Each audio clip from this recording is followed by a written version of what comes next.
Hi everybody, my Canadian viewers will recognize the Giant Tiger stores, but I don't know if they have them in the US. Anyway, it's a discount department store across Canada, and I shop there whenever I go in that part of the city, and if I get a flyer, so if there's a good deal, which there was today. So let's get started. I got a bath towel.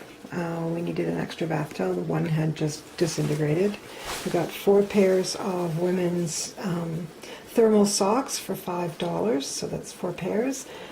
Colgate toothpaste, I think it was 50 cents or 75. What I really went for was the laundry soap. It was $1.77, and it says it 50 plus loads. It's concentrated. It's 2.21 liters.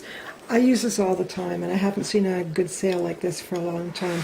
Usually they have limits of 3, but you could take as many as you wanted. I just took 6. They have sales at least once or twice a year. This will last me for a while. A bag of pitted dates for $2.49, and a pack of Kleenex. I think that was $3. So that is my Giant Tiger haul, but if you live in Canada somewhere, check it out because there's some great deals. So thanks for watching, subbing, and subscribing, and I will see you in the next video. Bye-bye.